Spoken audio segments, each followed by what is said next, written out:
প্রশাসনের কেন্দ্রবিন্দু সচিবালয়ে অগ্নিকাণ্ডের রহস্য উদ্ঘাটনে অতিরিক্ত সচিব মোহাম্মদ খালেদ রহিমকে প্রধান করে 7 সদস্যের তদন্ত কমিটি গঠন করেছে স্বরাষ্ট্র মন্ত্রণালয়। 7 কার্যদিবসের মধ্যে কমিটিকে প্রতিবেদন দাখিলের নির্দেশ দেওয়া হয়েছে।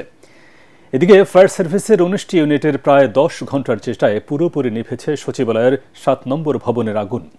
আগুন নেভাতে সহায়তা করে সেনাবাহিনী, পুলিশ, বিজিবি ও র্যাব।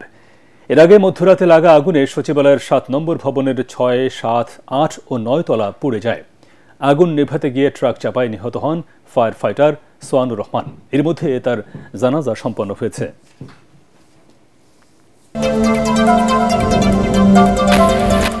সচিবালয়ের মতো সুরক্ষিত জায়গায় অগ্নিকাণ্ডের ঘটনায় সরকার উদ্বিগ্ন বলে জানিয়েছেন মুক্তিযুদ্ধ বিষয়ক উপদেষ্টা ফারুক আজম।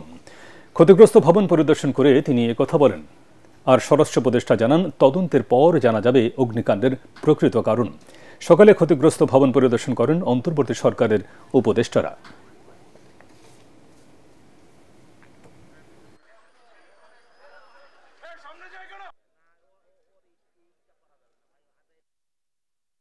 তদন্তে বলতে পারবে কিভাবে আগুন লেগেছে সেটা।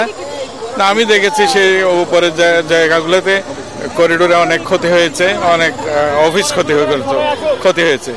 আমরা এখন ভিতরে কি হচ্ছে তা আমরা ভিতরে দেখব এবং পুরো সার্চ করার পরে কোনো কিছু পাওয়া যায় কিনা আমরা আপনাদের জানাতে পারবো।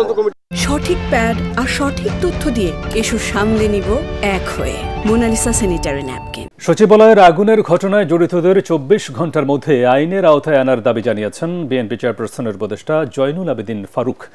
অন্তর্বর্তী সরকারের 4 মাস পরেও সচিবালয়ে হাসিনার দোসররা কিভাবে বসে আছে সেই প্রশ্নও তোলেন তিনি। জাতীয় প্রেস ক্লাবের সামনে এক অবস্থান কর্মসূচিতে এসব বলেন বিএনপি চেয়ারপারসনের উপদেষ্টা জয়নুল আবেদিন ফারুক। এ সময় দ্রুত জাতীয় নির্বাচনের তারিখ ঘোষণা করতে অন্তর্বর্তী সরকারের প্রতি আহ্বান জানান এই বিএনপি নেতা। কি করে অফিস বন্ধ থাকে নিরাপত্তা রক্ষী? স্বরাষ্ট্র উপদেষ্টার কাছে আজকের মধ্যেই জানতে চাই, এখনো কেন যারা আগুনের সাথে সম্পৃক্ত তাদেরকে গ্রেপ্তারের আইনের আওতায় আনা হলো না?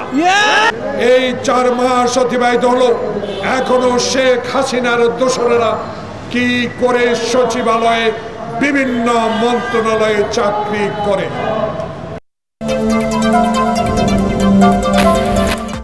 বিডিআর বিদ্রোহের ঘটনায় কোনো দেশকে এখনও চিহ্নিত করা হয়নি, তবে নির্মোহভাবে কাজ করতে চায় বিডিআর হত্যাকাণ্ডে গঠিত তদন্ত কমিশন। সকালে বিজিবির সদর দফতরে প্রথম বৈঠক শেষে সাংবাদিকদের এসব কথা জানান কমিশনের চেয়ারম্যান অবসরপ্রাপ্ত মেজর জেনারেল আ.ল.ম ফজলুর রহমান। তিনি বলেন, যারা দেশ ছেড়েছেন তাদেরকেও জিজ্ঞাসাবাদের আওতায় আনা হবে, প্রয়োজনে দেশের বাইরে প্রতিনিধি পাঠানো হবে। কমিশন প্রধান জানান, বিডিআর বিদ্রোহের ঘটনায় যারা ক্ষতিগ্রস্ত হয়েছে সকলকে সাথে নিয়ে কাজ করা হবে। বিডিআর বিদ্রোহ দেশি বিদেশি ষড়যন্ত্রের অংশ মন্তব্য করে ফজলুর রহমান বলেন, কমিশনের চেয়ারম্যানকে উপদেষ্টা মর্যাদা ও সদস্যদের আপিল বিভাগের বিচারপতির মর্যাদা দিতে সরকারকে চিঠি দেওয়া হবে।